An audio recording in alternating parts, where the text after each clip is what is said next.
کرام علیہ السلام بفرض محال نبی کریم صلی اللہ علیہ وسلم کے زمانے مبارک میں باقاعدہ حیات ہوتے تو وہ سب آپ کے تابع فرمان اور آپ کی شریعت پر عمل پیرا ہوتے۔ جب رسول اللہ صلی اللہ علیہ وسلم شب معراج انبیاء کرام علیہ السلام سے ملے تو آپ کو ان سب سے بلند مقام تک رسائی ہوئی، اور جب وہ زمین پر بیت المقدس میں جمع ہوئے اور نماز کا وقت ہوا تو اللہ کے حکم سے جبرائیل علیہ السلام نے آپ کو ان تمام کی امامت کرانے کی ہدایت کی۔ چنانچہ نبی کریم صلی اللہ علیہ وسلم نے ان کی اقامت کا یعنی فلسطین میں ان کے اقتدار کے مقام پر بیت المقدس میں امام بن کر ان کو نماز پڑھائی۔ اس سے معلوم ہوا کہ نبی کریم صلی اللہ علیہ وسلم ہی امام اعظم، رسول خاتم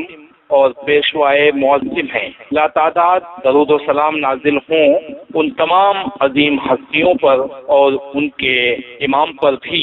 جب یہ ثابت ہو گیا اور یہ ہر مومن کی نظر میں بالکل واضح ہے تو اس سے یہ بھی ثابت ہوا کہ اگر حضرت خضر علیہ السلام زندہ ہوتے تو حضرت محمد رسول اللہ صلی اللہ علیہ وسلم کی امت کے ایک فرد کی حیثیت سے آپ کی شریعت پر عمل پیرا ہوتے، ان کے لیے کوئی اور صورت اختیار کرنا ممکن نہیں تھا۔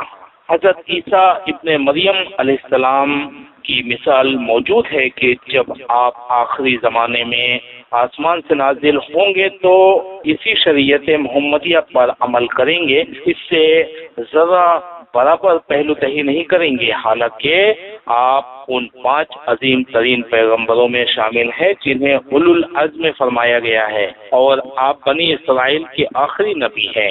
ہر شخص جانتا ہے کہ حضرت خضر علیہ السلام کے بارے میں کسی صحیح یا حسن حدیث میں مذکور نہیں کہ حضرت خضر علیہ السلام ایک دن بھی رسول اللہ صلی اللہ علیہ وسلم کی خدمت میں حاضر ہوئے ہوں یا کسی غزوے میں آپ صلی اللہ علیہ وسلم کے ساتھ شریک ہوئے ہوں۔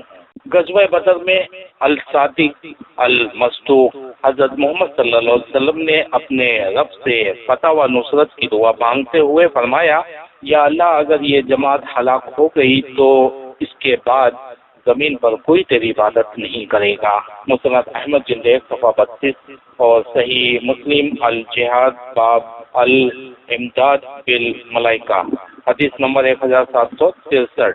اس جماعت میں اس وقت کے افضل ترین مومن بھی شامل تھے اور افضل ترین فرشتے بھی، حتیٰ کہ جبرائیل علیہ السلام بھی۔ اگر حضرت خضر علیہ السلام زندہ ہوتے تو کبھی اس غزوے سے الگ نہ رہتے، بلکہ اسے اپنے لیے بلند ترین مقام سمجھتے، وہ ان کا افضل ترین جہاد ہوتا۔ قاضی ابو یعلا محمد بن حسین بن فراد حنبلی رحم اللہ فرماتے ہیں کہ ہمارے ایک عالم سے حضرت خضر علیہ السلام کے متعلق سوال کیا گیا کہ کیا وہ مر چکے ہیں؟ انہوں نے فرمایا جی ہاں۔ ابو یعلا رحم اللہ فرماتے ہیں حضرت ابو طاہر بن غباری رحم اللہ سے بھی اس قسم کا قول مروی ہے، اور وہ دلیل کے طور پر فرماتے تھے اگر حضرت خضر علیہ السلام زندہ ہوتے تو نبی کریم صلی اللہ علیہ وسلم کی خدمت میں حاضر ہوتے۔ یہ اقوال امام ابن جوزی رحم اللہ نے العجالہ میں نقل فرمائے ہیں۔ شاید کوئی کہے کہ آپ ان اہم مواقع پر موجود تو تھے لیکن آپ کو کوئی دیکھ نہیں سکتا تھا۔ اس کا جواب یہ ہے کہ یہ محض ایک دور دراز احتمال ہے۔ اس قسم کے احتمالات اور تہمات سے شریعت کے عمومی قوانین میں تخصیص ثابت نہیں ہو سکتی۔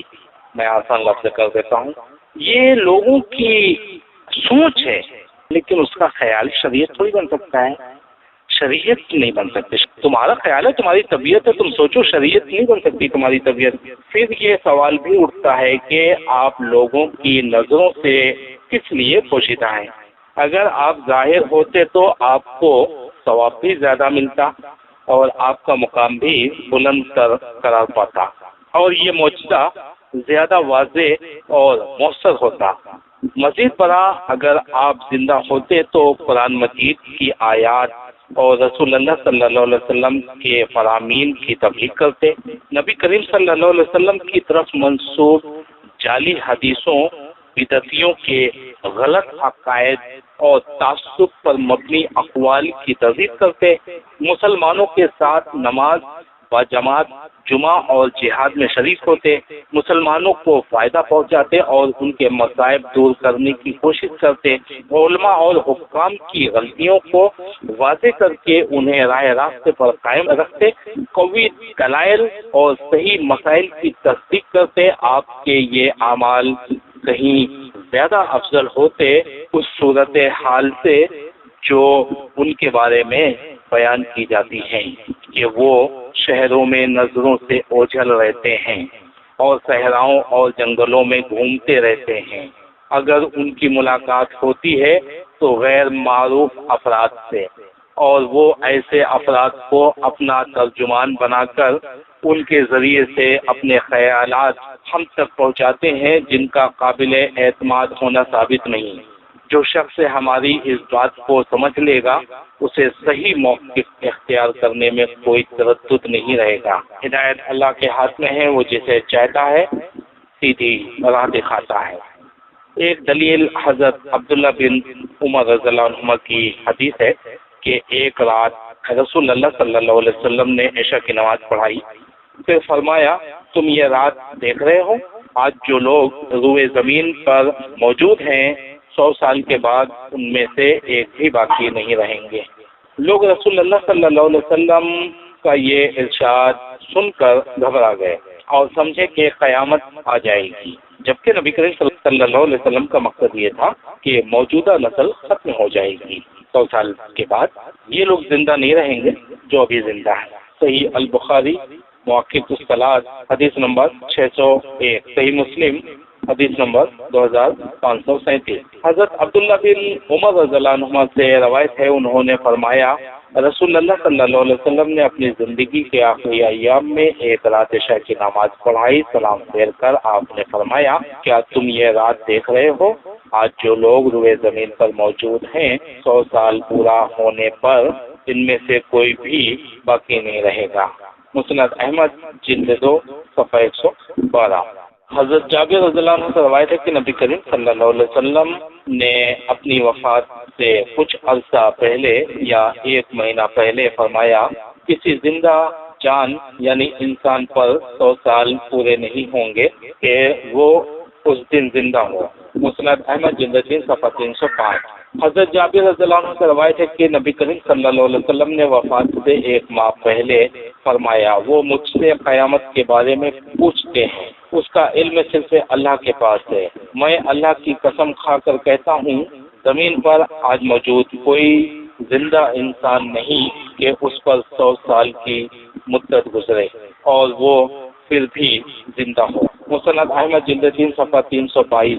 صحیح مسلم فضائل الصحابہ حدیث نمبر 2538۔ جامع الترمذی الفتن حدیث نمبر 220۔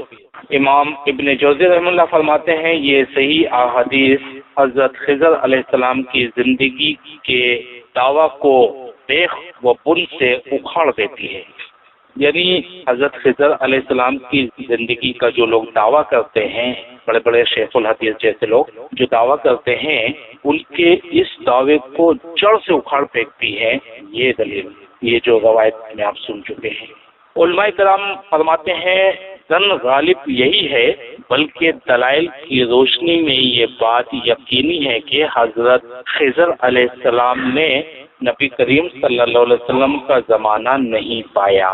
اس صورت میں اس مسئلے میں کوئی اشکال نہیں رہتا، لیکن اگر فرض کر لیا جائے کہ وہ نبی کریم صلی اللہ علیہ وسلم کے زمانے مبارک میں موجود تھے تو بھی اس حدیث کی روشنی میں یہی نتیجہ نکلے گا کہ وہ نبی کریم صلی اللہ علیہ وسلم کی وفات سے 1 صدی گزرنے کے بعد زندہ نہیں رہے، لہذا اس وقت سے وہ یقیناً زندہ نہیں، کیونکہ وہ اس حدیث کے عموم میں داخل ہیں اور تخصیص کی کوئی دلیل نہیں۔